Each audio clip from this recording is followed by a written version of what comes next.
Assalamualaikum warahmatullahi wabarakatuh. Perkenalkan, nama saya Resani Nurni dengan NIM 21070266104. Di sini saya akan menjelaskan tentang jaringan dan struktur tulang. Kerangka tulang. Kerangka atau skeleton adalah rangkaian tulang yang mendukung dan melindungi beberapa organ lunak, terutama dalam tengkorak dan panggul. Sistem rangka adalah sistem yang terdiri dari tulang atau rangka dan struktur yang membangun hubungan atau sendi di antara tulang-tulang tersebut. Sistem rangka membentuk rangka yang kaku dengan jaringan-jaringan dan organ-organ yang melekat padanya. Fungsi sistem rangka yang pertama adalah sebagai penegak tubuh, sebagai pembentuk tubuh, sebagai tempat melekatnya otot, sebagai pelindung bagian tubuh yang penting seperti otak, jantung, dan paru-paru, sebagai tempat membentuk sel darah merah, dan sebagai alat gerak pasif. Tulang sering disebut alat gerak pasif, sedangkan otot sering disebut sebagai alat gerak aktif karena mempunyai daya kontraksi menggerakkan tulang. Bayi lahir atau sampai bayi manusia memiliki tulang 270-350 buah, sedangkan pada orang dewasa jumlah tulang pada manusia tinggal 206 buah. Hal ini terjadi karena beberapa tulang yang tadinya terpisah saat masih bayi bergabung menjadi satu tulang setelah menjadi dewasa. Kelompok besar tulang. 1. Bagian poros tubuh atau tetap atau aksial, terdiri dari tulang tengkorak, tulang dada, tulang rusuk, dan tulang belakang. Terdiri atas 80 tulang pada manusia dewasa umumnya. Kedua, bagian alat gerak atau apendikular, terdiri dari anggota gerak atas dan anggota gerak bawah. Terdiri atas 126 tulang pada manusia dewasa umumnya. Total sama dengan 206 tulang. Tulang kepala atau tulang tengkorak 8 buah, tulang wajah 14 buah, tulang telinga dalam 6 buah, tulang tenggorokan 1 buah, tulang dada 25 buah, tulang belakang dan gelang panggul 26 buah, tulang anggota gerak atas 64 buah, tulang anggota gerak bawah 62 buah. Rangka tubuh melindungi beberapa alat vital. Yang pertama, tulang tengkorak melindungi otak, mata, telinga, dan bagian tengah dan dalam. 2. Tulang belakang melindungi sumsum tulang belakang, tulang rusuk, tulang belakang, dan tulang dada, melindungi paru-paru dan jantung. Tulang belikat dan tulang selangka melindungi bahu, tulang belakang melindungi sistem ekskresi, sistem pencernaan, dan pinggul. 5. Tulang tempurung, lutut, dan tulang hasta melindungi lutut dan siku. 6. Tulang pergelangan tangan dan pergelangan kaki melindungi pergelangan tangan dan pergelangan kaki. Fungsi tulang secara umum sebagai formasi kerangka dengan membentuk rangka tubuh dan menentukan bentuk dan ukuran tubuh. Pergerakan untuk berbagai aktivitas selama pergerakan. Perlindungan melindungi organ-organ lunak dalam tubuh. Hematopoiesis pembentukan sel-sel darah merah yang terjadi pada sumsum tulang merah. Tempat penyimpanan mineral yaitu kalsium dan fosfor. Komposisi jaringan tulang terdiri dari sel-sel osteogenik, calon sel tulang, osteoblast, sel tulang keras muda, osteosit, sel tulang matang, dan osteoklas, menghancurkan matriks tulang terkait dengan pertumbuhan dan perbaikan tulang. Rangka manusia tersusun dari 3 jenis tulang. Yang pertama, tulang rawan atau kartilago, yang kedua tulang keras, yang ketiga tulang pengikat sendi atau ligamen. Perbedaan tulang rawan dan tulang keras.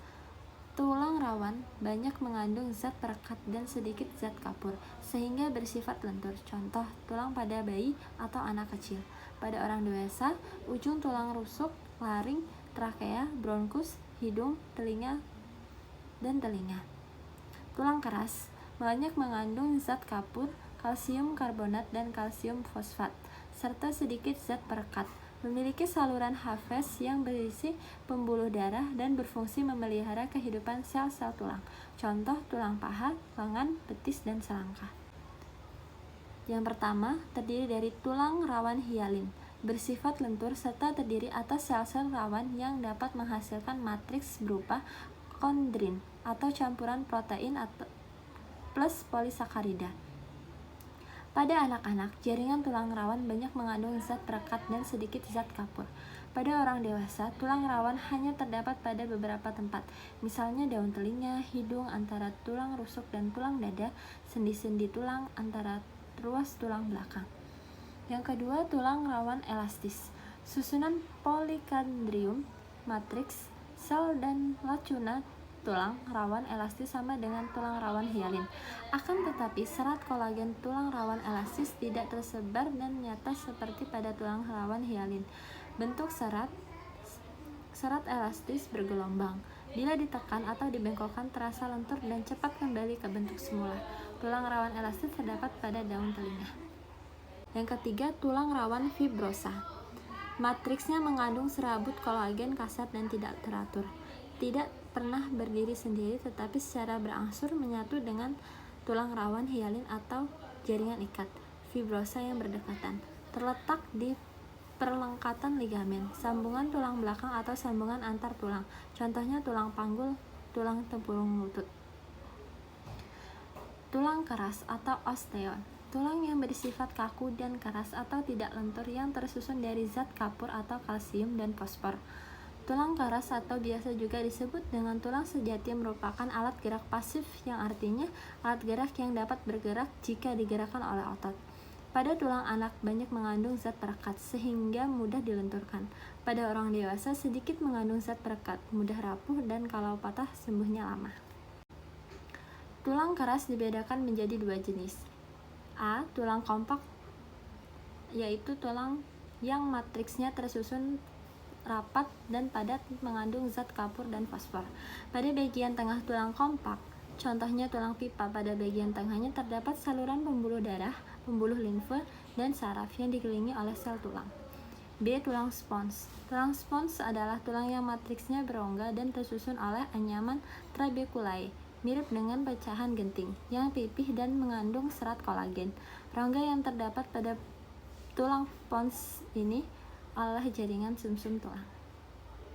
Tulang pengikat sendi atau ligamen merupakan jaringan pengikat yang sifatnya tetap lentur atau elastis, berfungsi menghubungkan dua atau beberapa tulang yang dapat bergerak dan membentuk suatu sendi dan melindungi sendi tersebut.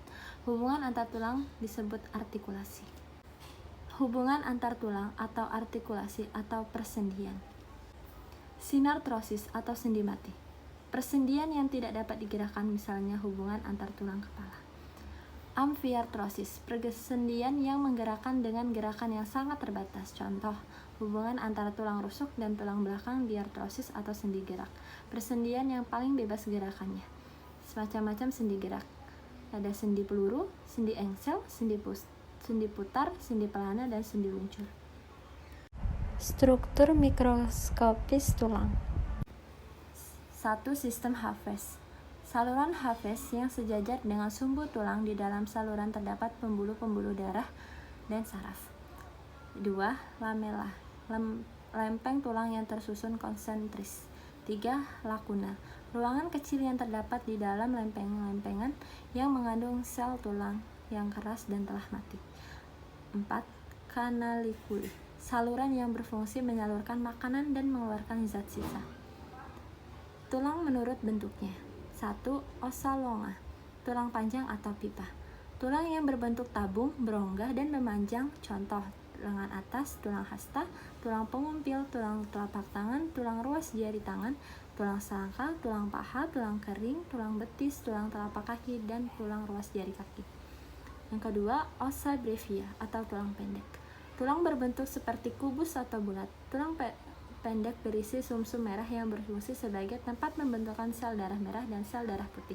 Contoh, tulang pergelangan tangan, tulang pergelangan kaki, tulang tempurung lutut, dan ruas-ruas tulang belakang. Baiklah, itu sekiranya materi yang dapat saya sampaikan. Jika ada salah kata, mohon dimaafkan. Saya akhiri. Assalamualaikum warahmatullahi wabarakatuh.